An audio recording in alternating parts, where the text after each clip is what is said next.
Добрый день, уважаемые коллеги. Очень рада видеть вас всех здесь.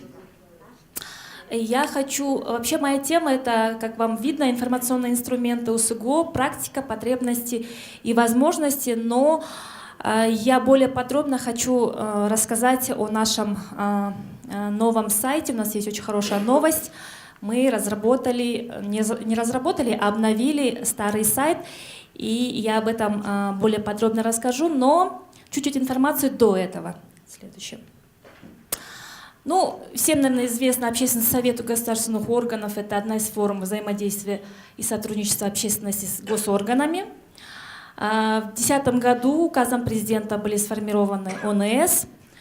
В 2014 году законом ОНС был переименован в ОСГО. И в данный момент в 35 госорганах сформированы общественные советы. В этом году, в апреле месяце, компанией «М-Вектор» было проведено исследование. Они хотели узнать вообще о том, знает ли народ об общественных советах. И в рамках этого исследования был задан вопрос населению: знаете ли вы о существовании общественных советов? И ответ был такой, что 21% населения сказали, что они знают, и 79%, что они не знают.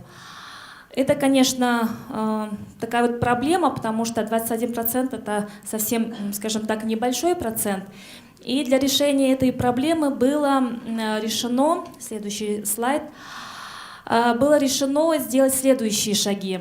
Это первое — нанять операционную команду, обновить веб-сайт УСГО, улучшить продвижение информирования об УСГО и использовать иные инструменты для создания эффективной коммуникационной системы.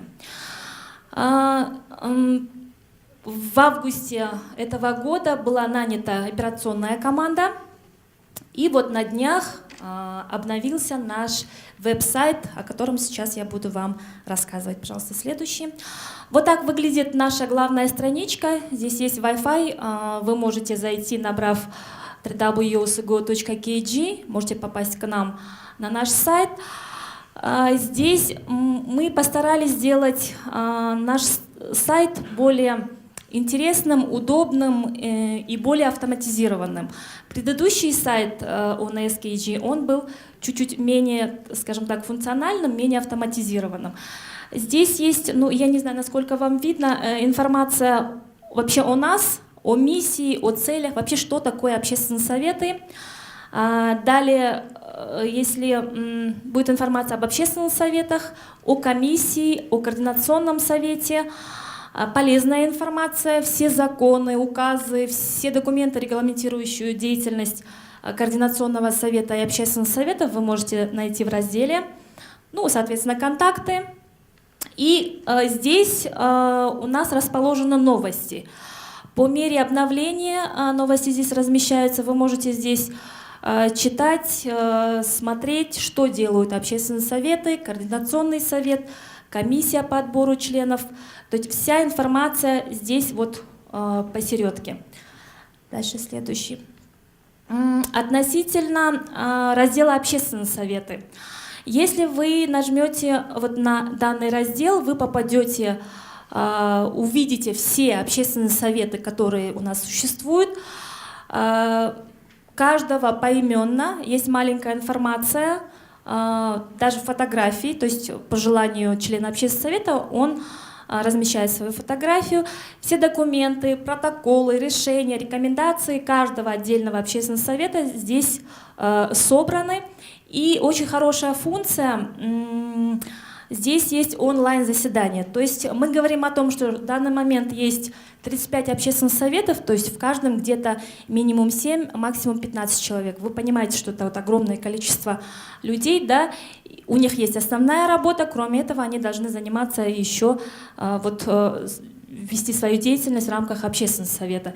И не всегда удается, не всегда есть время собраться, прийти, по какому-то вопросу провести заседание, и поэтому мы включили такую функцию, как онлайн-заседание, когда каждый член общественного совета может на месте создавать тему заседания, обсуждать и голосовать. Такая же функция есть и для членов комиссии по отбору членов. общественных советов.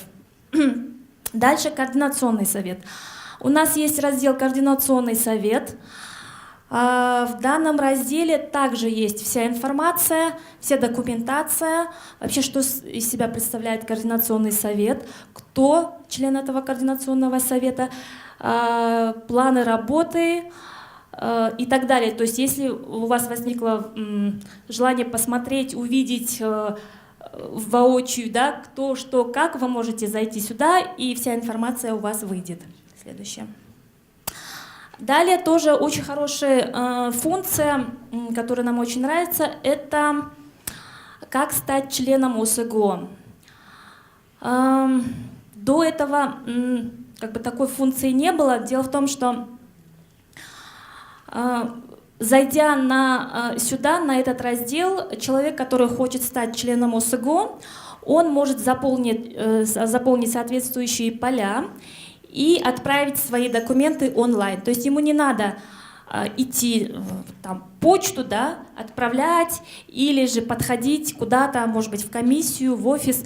Он может, сидя у себя дома, на работе, может онлайн все свои документы отправить. Документы попадут в комиссию, которые потом уже посмотрят и примут решение, принимать этого человека или нет. Здесь есть вся информация, которая нужна, то есть по закону человек должен, кто хочет стать членом общественного совета, он должен отправить резюме, 2 рекомендательных письма, заявление и свое видение. Все здесь есть у нас вот в разделе «Как стать членом ОСГО».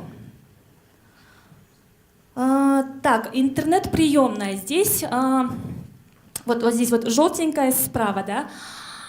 Если у вас возникли какие-либо вопросы, если вы хотели бы получить какие-нибудь разъяснения, будь то вы член общественного совета, просто вот интересующийся человек, да, вы можете онлайн задать вопрос.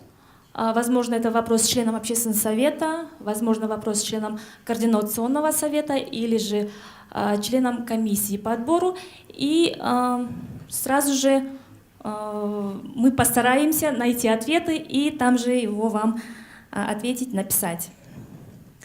Так, по сайту у меня все. У нас есть еще другая хорошая новость. Кроме того, что мы обновили сайт, мы для нас разработали мобильное приложение. Об этом после меня расскажет моя коллега с ПРООН. Я хочу чуть рассказать еще про другие инструменты коммуникации, да, какие мы используем. Но мы активно используем площадку на Google Group для обсуждения вопросов касательно деятельности ОСГО и Координационного совета. Многие спрашивают и удивляются, вот столько, 35 общественных советов, как вообще они взаимодействуют, да, собираются по телефону, по WhatsApp. Вот Google Group нам в помощь.